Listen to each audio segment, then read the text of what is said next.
स्वागत है आप सभी लोगों का आज की हमारी इस क्लास में। फूड एंड न्यूट्रिशन की जिस सीरीज की चर्चा हम लोग कर रहे हैं, इसी सीरीज में आज हम लोग सेकेंड लास्ट टॉपिक को डिस्कस करने जा रहे हैं, जिसका नाम है मिनरल्स अर्थात खनिज। खनिजों का जो महत्व मानव शरीर में है, उसे समझने के लिए हमें सबसे पहले तो ये समझना पड़ेगा कि खनिज आखिर कहते किसे हैं। What are the minerals.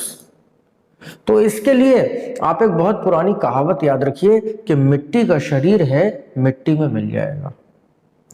मिट्टी से बना हुआ मानव है, मानव मिट्टी का पुतला है, खाक में मिल जाओगे, मिट्टी में मिल जाओगे। ऐसी तमाम सारी मशहूर कहावतें और लोकोक्तियां आपने सुनी होंगी।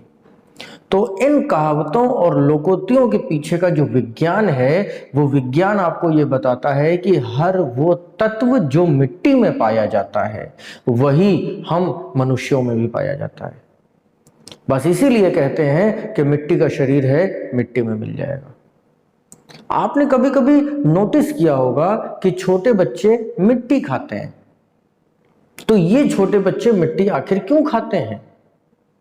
बड़ा सीधा सा रीजन है इसका कि छोटे बच्चों में न्यूट्रिशन प्रॉपर तरीके से नहीं हो पाता है। कई सारे मिनरल ऐसे होते हैं जो छोटे बच्चों को उनकी डाइट में नहीं दिए जा सकते हैं। इसलिए कई सारे बच्चे ऐसे होते हैं जिनके शरीर में ये मिनरल्स घट जाते हैं, और इन मिनरल्स की पूर्ति करने के लिए जब ये बच्चे बाहर निकलते हैं तो मिट्टी की खुशबू इन्हें अच्छी लगने लगती है और ये मिट्टी चाटते हैं या मिट्टी खाते हैं। मिट्टी से मिनरल की तो कमी पूरी हो गई शरीर में, लेकिन मिट्टी में कई सारे बैक्टीरिया भी थे और वो बैक्टीरिया भी बच्चे के मुंह से और फिर पेट में चले गए और पेट में बैक्टीरियल इन्फेक्शन कर दिया, या जिसको पेट में कीड़े पड़ना कहते हैं, पेट में कीड़े पड़ गए। माता पिता डॉक्टर के पास ले गए कि हमारा बच्चा मिट्टी बहुत खाता है, तो इसको कोई ऐसी दवा दीजिए जिससे ये मिट्टी खाना छोड़ दे। तो डॉक्टर साहब उस बच्चे की मिट्टी खाना नहीं छुड़ाते हैं, डॉक्टर साहब उसको multi vitamin and multi mineral के सिरप देते हैं, जिससे उसकी बॉडी में मिनरल्स की जो कमी है वो पूरी हो जाए और बच्चे को मिट्टी का टेस्ट अच्छा लगना बंद हो जाए और वो मिट्टी खाना छोड़ देगा। बच्चे इंसान के हों या जानवरों के, बच्चे तो बच्चे। तो इसी तरीके से आपने देखा होगा कि जानवरों के बच्चे भी मिट्टी खाते हैं, गाय के बछड़े भी मिट्टी खाते हैं, भैंस के बच्चे भी मिट्टी खाते हैं और उनके पेट में भी कीड़े होते हैं। अगर पशु चिकित्सक को दिखाया जाए तो उनके लिए भी मल्टी मिनरल के कैप्सूल्स आते हैं और सिरप्स आते हैं, या गांव देहातों में आप देखते होंगे कि लोग बाग मिट्टी का तेल पिला देते हैं या कड़वा तेल जानवरों के बच्चों को पिला देते हैं ताकि वो मिट्टी खाना छोड़ दें। इसी तरीके से आपने देखा होगा कि जो प्रेग्नेंट वुमेन्स होती हैं वो भी कभी कभी मिट्टी खाती हैं या चौक खाती हैं या दीवार चाटती हैं। कई मौकों पे ऐसा देखा जाता है। रीजन क्या है? एक तो आपका खुद का शरीर और दूसरा एक जान और आपके शरीर में पल रही है।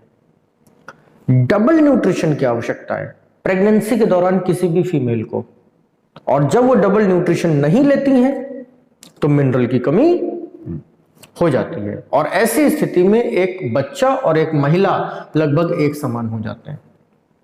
तो इस तरीके से आपको बात समझ में आ गई होगी कि मिनरल्स आखिर होते कहां हैं और इनका ट्रांसफॉर्मेशन हमारी बॉडी में किस तरीके से होता है। लेकिन अब आइए वैज्ञानिक दृष्टिकोण से समझते हैं कि मिनरल आखिर किसे कहते हैं, ये खनिज आखिर होते क्या हैं। प्रकृति में मुक्त अवस्था में जो सबसे छोटी यूनिट पाई जाती है उसे कहते हैं एलिमेंट्स, यानी कि तत्व।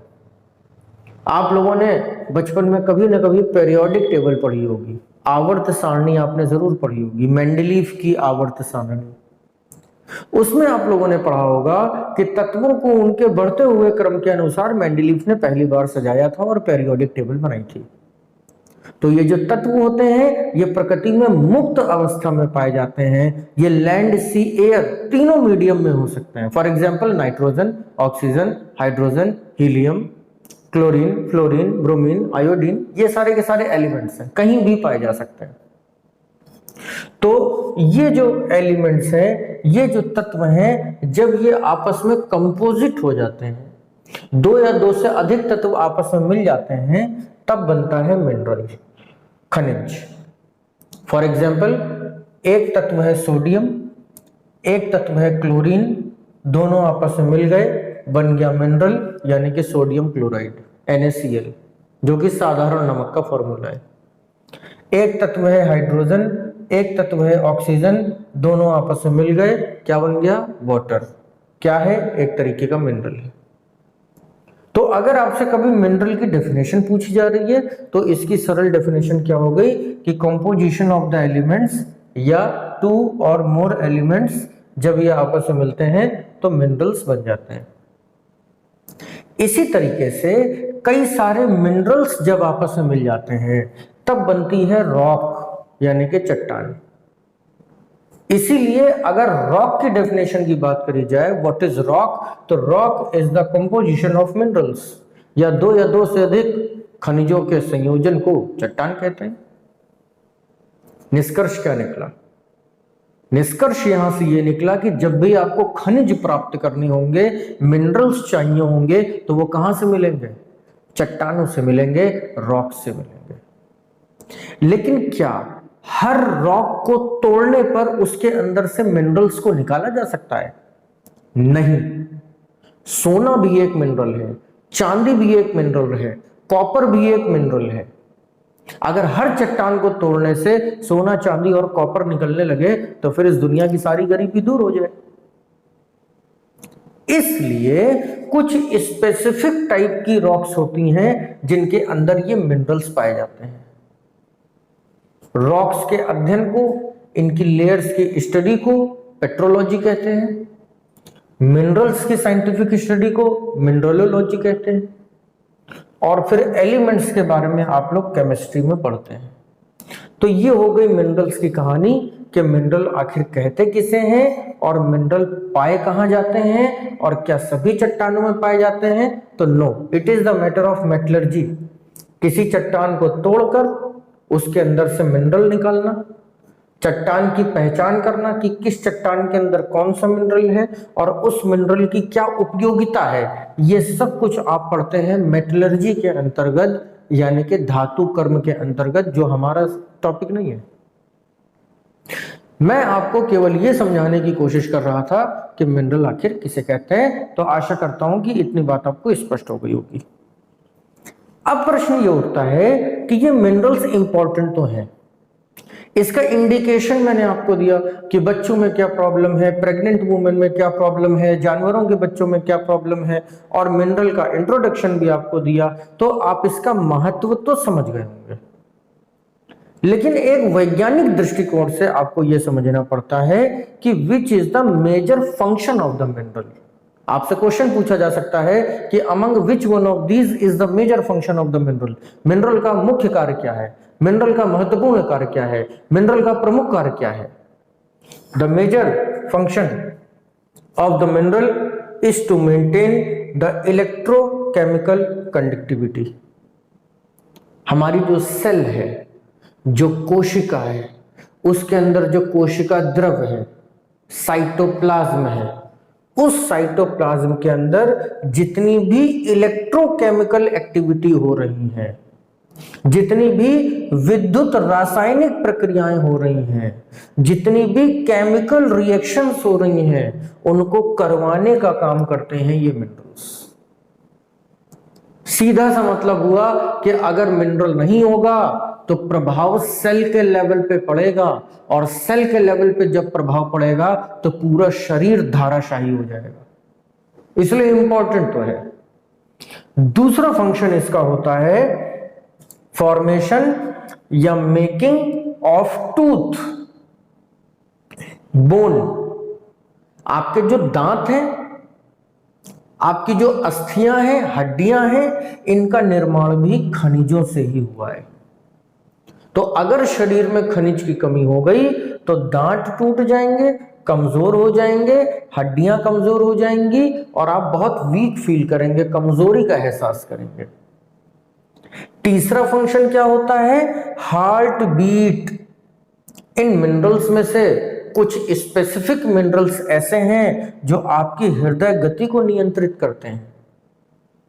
आपको एंजाइना पेन हो सकता है, हार्ट डिजीज के दौरान ये मिनरल्स आपकी हार्ट बीट को बैलेंस रखने में बहुत महत्वपूर्ण रोल प्ले करते हैं। अगर हार्ट बीट बहुत ज्यादा हो गई है हाई ब्लड प्रेशर की वजह से, तो इसका मतलब सोडियम क्लोराइड ज्यादा है। हार्ट बीट गिर रही है, कार्डिक अरेस्ट का खतरा है, तो इसका मतलब सोडियम क्लोराइड कम है। तो हार्ट बीट को कंट्रोल करना भी मिनरल्स के एक मेजर फंक्शन के अंतर्गत आता है। इसी तरीके से अगला फंक्शन जो मिनरल्स का होता है वो है ब्लड क्लॉट। आपका खून जमेगा नहीं, खून का थक्का नहीं जमने पाएगा, प्रोथ्रोम्बिन नहीं बनेगा अगर आपके शरीर में मिनरल्स की कमी होगी। तो क्या खून का जमना एक अच्छी बात है? यस, अच्छी बात है। चोट लगेगी, खून बहेगा, फिर खून जमेगा, तभी खून बहना बंद होगा। अगर खून जमना बंद हो जाएगा तो चोट लगेगी और लगातार ब्लीडिंग होती रहेगी। तो खून का जमना एक अच्छी बात है। कैसे जमेगा? तो वो ब्लड क्लॉट जो होगा वो भी मिनरल्स की वजह से ही होगा। ठीक इसी तरीके से जो मसल फाइबर हमारे होते हैं इनके मेंटेनेंस के लिए भी हमें मिनरल्स की आवश्यकता पड़ती है। जैसा कि आप लोग शायद जानते होंगे, हमारी जो मसल्स हैं उन मसल्स में कॉन्ट्रैक्शन और रिलैक्सेशन, सिकुड़ना और फैलना, लगातार ये प्रक्रिया चलती रहती है।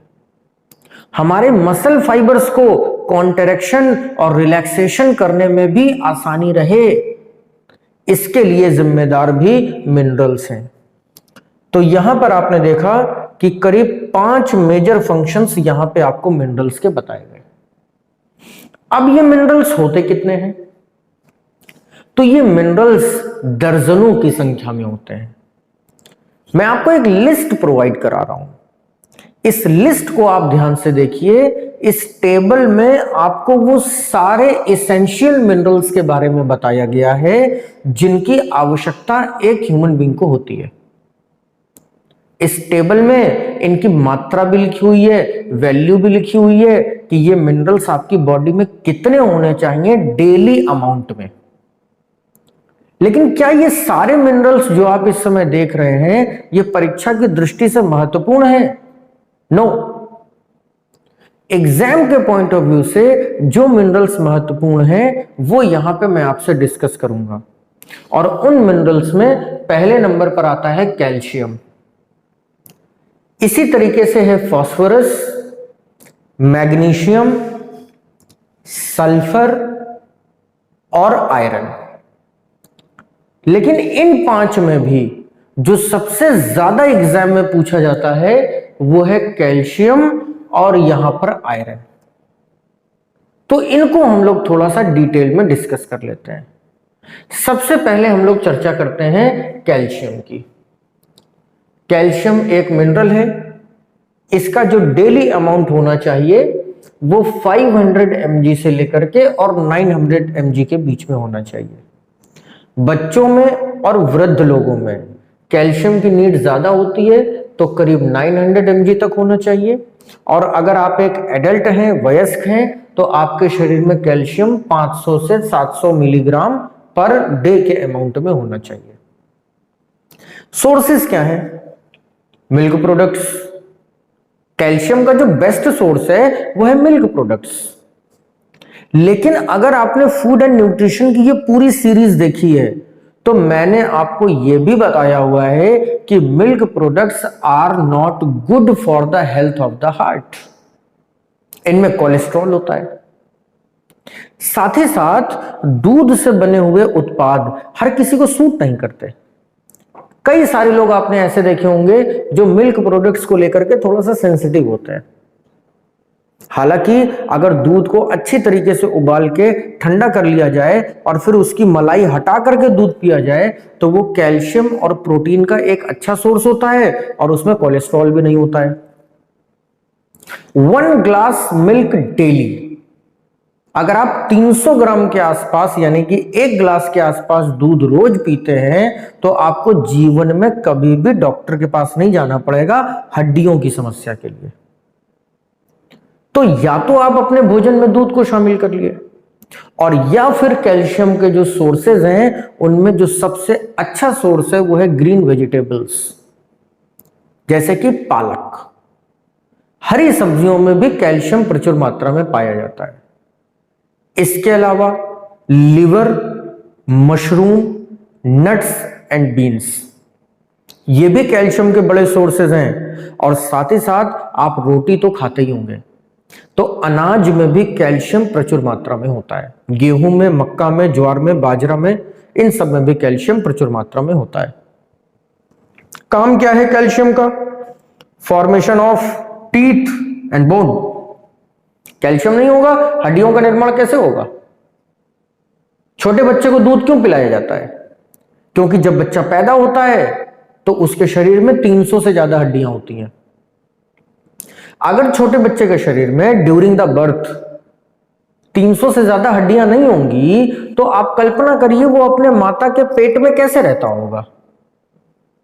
तो इसलिए उस छोटे बच्चे को कुदरत ने इतना ज्यादा फ्लेक्सिबल बनाया है कि वो एकदम रोल करके अपनी मां के पेट में रह सके, कुछ इस तरीके से। और जैसे ही वो बाहर निकलता है, उसका जन्म होता है, तब फिर आप देखते हैं कि इस बच्चे की जो 300 हड्डियां हैं ये धीरे धीरे आपस में जुड़ने लगती हैं। और एडल्ट होते होते ये बच्चा 206 हड्डियों वाला एक इंसान बन जाता है, जो कि मेरे अंदर भी है और आपके अंदर भी है। तो जिस दौरान हड्डियां असेंबल हो रही हैं, यानी कि 5 वर्ष तक की आयु तक सर्वाधिक हड्डियां असेंबल होती हैं, तो इस दौरान बच्चे को कैल्शियम की सबसे ज्यादा नीड होती है, क्योंकि कैल्शियम ही इन हड्डियों के फॉर्मेशन का काम करता है। तो क्या एक अडल्ट को कैल्शियम की नीड नहीं है? है, बिल्कुल है। कैसे है? तो उसके लिए आप जरा आजकल की दिनचर्या को समझने की कोशिश करिए। जैसे कि आप सभी लोग जान रहे हैं कि दिनचर्या बेहद खराब है। डाइट के नाम पर लोग जहर खा रहे हैं। Fast food, preservative, pesticide, insecticide, alcohol, soft drink, इन सब का कल्चर बहुत तेजी से बढ़ रहा है। और ये सब हाई कार्बोहाइड्रेट फूड है। आपका पेट तो भर देते हैं, लेकिन आपको जिन माइक्रो न्यूट्रिएंट्स की आवश्यकता होती है, जिस प्रोटीन की आवश्यकता होती है, वो आपको नहीं मिल पाता है।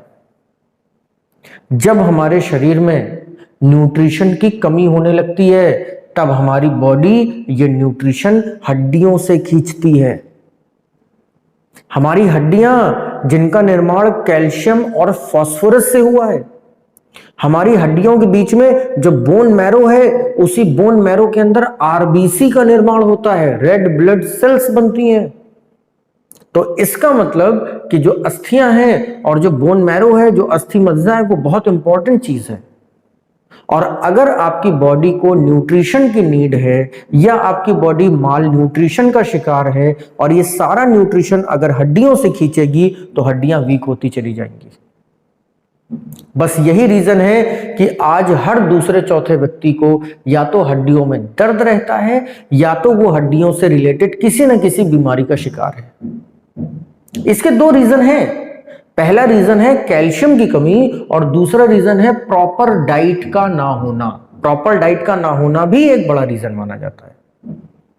तो इसलिए आप अपने शरीर में कैल्शियम का लेवल को जरूर मेंटेन रखिए, ताकि आपके दांत लंबे समय तक सुरक्षित रहें, आपकी हड्डियां लंबे समय तक सुरक्षित रहें, और आप भी लंबे समय तक सुरक्षित रहें।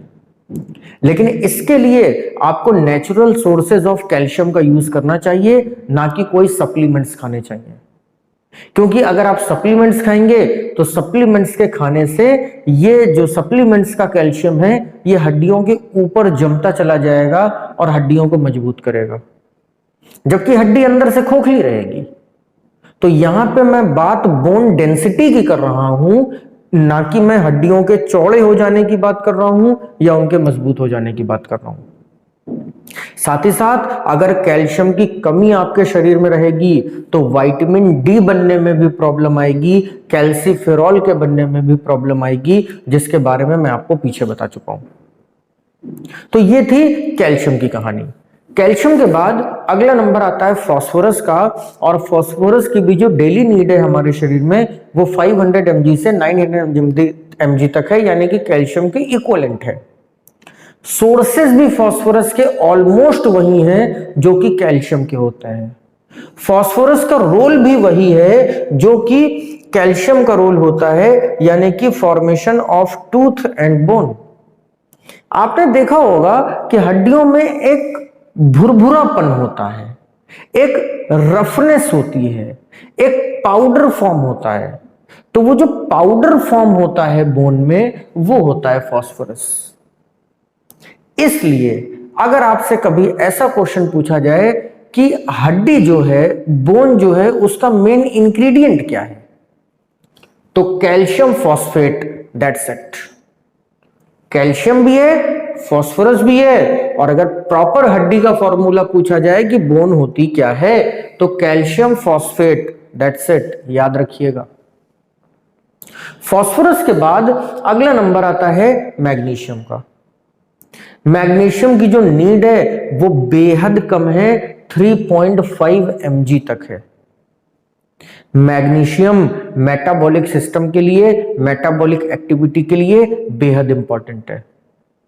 एग योक में पाया जाता है, रेड मीट में पाया जाता है, लिवर में पाया जाता है, नट्स में पाया जाता है और ग्रीन वेजिटेबल्स में पाया जाता है। लेकिन इसकी नीड इतने कम लेवल पर होती है कि इसको आप कहीं ना कहीं से ले लेते हैं।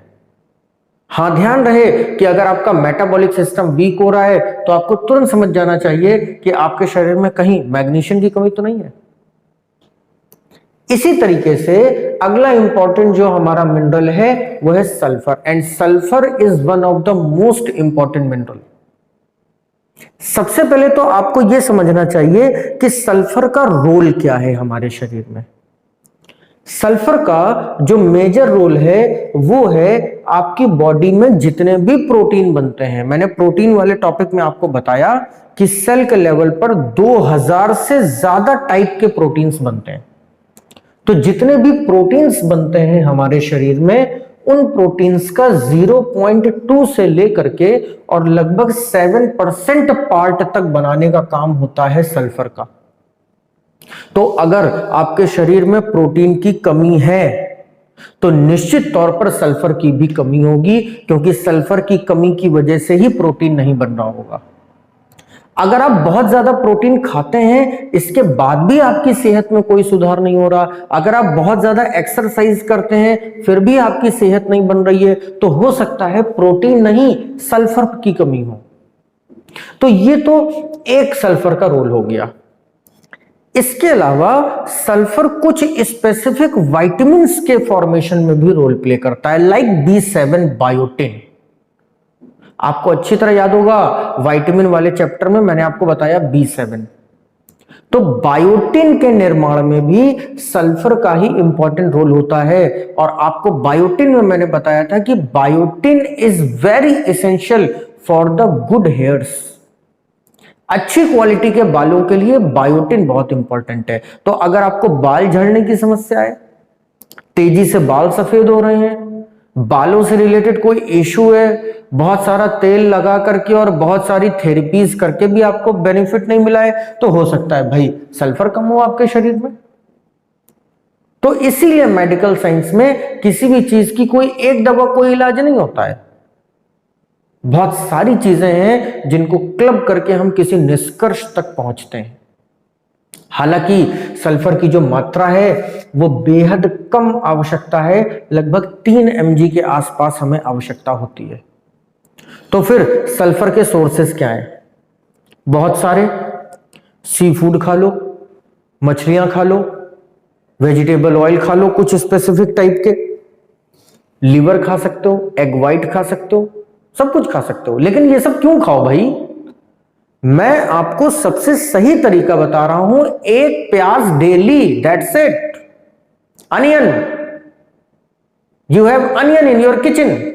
Onion is the integral part of your food. Every Indian family have onion. हो ही नहीं सकता कि आपके घर में अनियन ना हो, प्याज ना हो।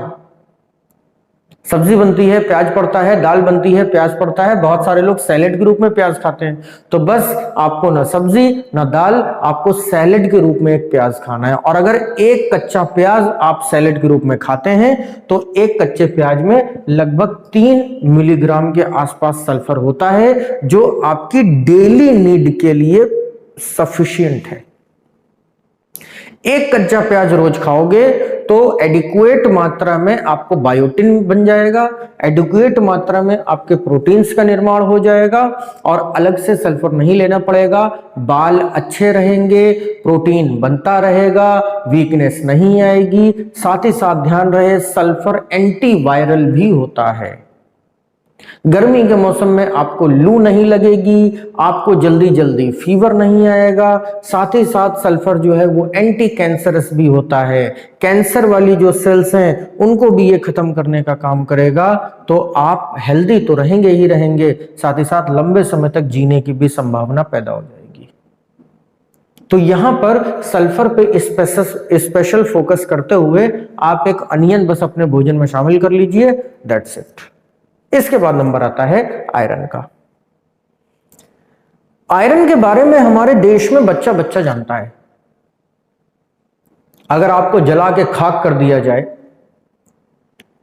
तो आपके शरीर से लगभग इतना आयरन निकलेगा कि 2 इंच लोहे की कील का निर्माण हो जाएगा। तो छोटी लोहे की कील के बराबर आयरन हमारी बॉडी में होता है।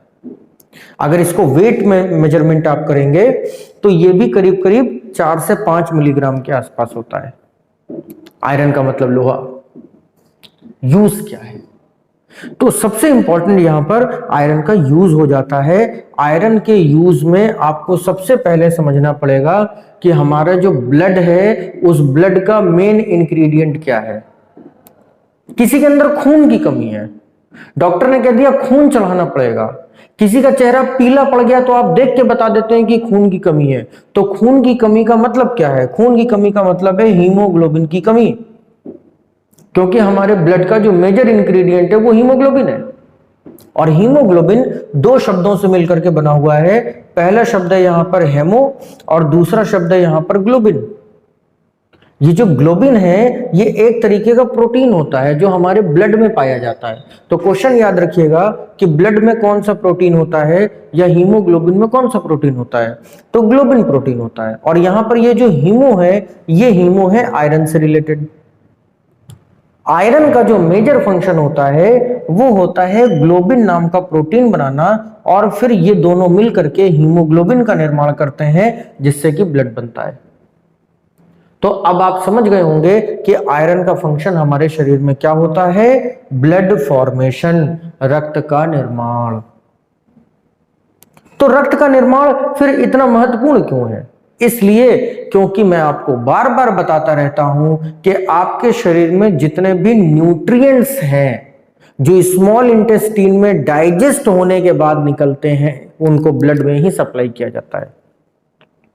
ब्लड सिस्टम, सर्कुलेटरी सिस्टम एक तरीके से न्यूट्रिएंट के ट्रांसपोर्टेशन का काम करता है। और अगर ट्रांसपोर्टेशन ही गड़बड़ हो गया तो न्यूट्रिशन आपके कोशिका के स्तर पर, सेल के लेवल पर नहीं पहुंच पाएगा और आप हमेशा बीमार रहेंगे। पहला सिम्टम आएगा कमजोरी, वीकनेस, आंखों के आगे अंधेरा छा जाना, खड़े खड़े बेहोश हो जाना, शरीर में खून ना बनने की वजह से मुंह से आवाज ना निकलना, कॉन्फिडेंस का खत्म हो जाना, और अगर फिर भी नहीं सुधरे, फिर भी नहीं आयरन को कवर किया तो मौत हो जाना।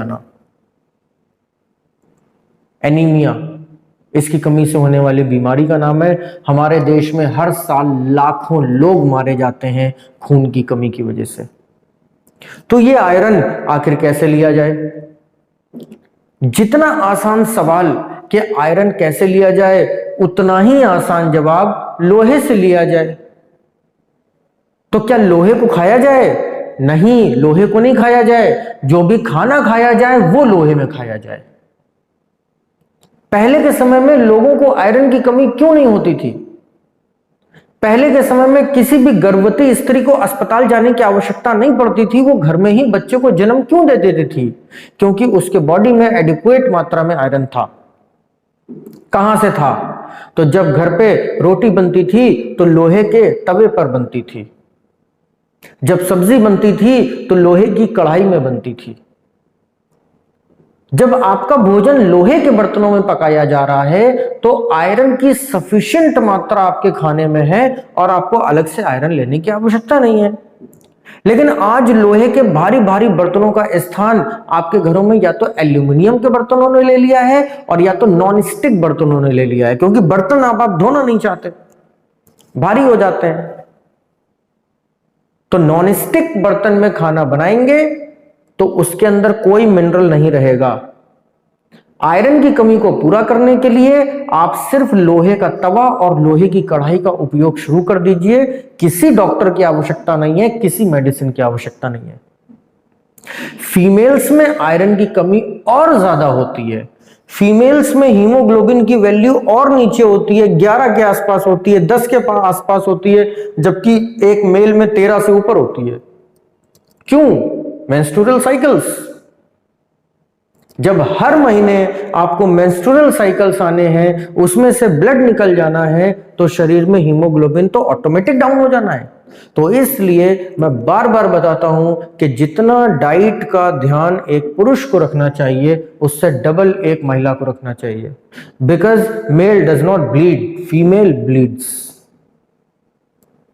तो यहां पे आप आलस छोड़ दीजिए, एल्यूमिनियम के बर्तनों को घर से हटा दीजिए, क्योंकि 48 प्रकार के रोग होते हैं उससे, 48 टाइप्स ऑफ डिजीज होती है, including 21 types of cancers. Non stick बर्तन हटा दीजिए क्योंकि उससे कोई मिनरल आपको नहीं मिलता है। लोहे के बर्तनों का उपयोग शुरू कर दीजिए। अगर आप सब्जी को लोहे की कढ़ाई में बना करके खाएंगे या अगर कभी खाया होगा तो आपने देखा होगा कि सब्जी का रंग काला पड़ जाता है। वो जो सब्जी का रंग काला पड़ जाता है वो आयरन की वजह से ही हो जाता है और सफिशिएंट मात्रा में उससे मिल जाता है। तो ये हो गई आयरन की पूरी कहानी। और जब भी कोई लड़की या कोई महिला जब प्रेग्नेंट होगी तो उसको आयरन का कंटेंट बढ़ाना पड़ेगा, क्योंकि एक जान आपके पेट में और पल रही है। तो यहां पे फिर आपको अपनी डाइट में कुछ चेंजेस करने पड़ेंगे और ऑलमोस्ट इसको डबल करना पड़ेगा। तो इस तरीके से हमारी ये पूरी क्लास में आज मैंने आपको मिनरल से रिलेटेड सारी की सारी इंफॉर्मेशन दी, जिसमें मैंने आपको बताया कि मिनरल्स क्या होते हैं, कहां पाए जाते हैं, इंसान और मिट्टी में क्या अंतर होता है। कुछ नहीं, हम मिट्टी से ही बने हैं, मिट्टी में ही मिल जाएंगे। बहुत सारे मिनरल्स की टेबल आपने देख ली क्या होती है। एग्जाम के पॉइंट ऑफ व्यू से जो सफिशिएंट चीजें हैं, जो इंपॉर्टेंट चीजें हैं, वो भी मैंने यहाँ पे डिस्कस कर दी। और इस तरीके से हमारा मिनरल का ये टॉपिक समाप्त होता है। अगर आपको किसी भी प्रकार का डाउट है तो आप उसको क्लियर कर सकते हैं, कमेंट बॉक्स में कमेंट करके बता सकते हैं, या मुझसे पर्सनली भी आप पूछ सकते हैं। इन वीडियो लेक्चर्स को और बेहतर कैसे बताया जा सकता है, बनाया जा सकता है, इसके लिए आप सुझाव भी दे सकते हैं। आपके सुझावों का हमेशा स्वागत रहेगा। फूड एंड न्यूट्रिशन की सीरीज ऑलमोस्ट फिनिश हो चुकी है। एक लास्ट वीडियो इसका फाइबर आपका आना बाकी है, और उसके बाद वाटर से रिलेटेड एक अलग वीडियो भी बनाया जाएगा, क्योंकि बहुत सारे बच्चों की डिमांड है कि उन्हें वाटर से रिलेटेड भी इंफॉर्मेशन दी जाए। तो इस तरीके से पूरी साइंस का सिलेबस आपका फिनिश हो जाएगा। पढ़ते रहिए, सीखते रहिए। हम लोग मिलते हैं फिर किसी नए लेक्चर के साथ नई क्लास में। Till then, thank you.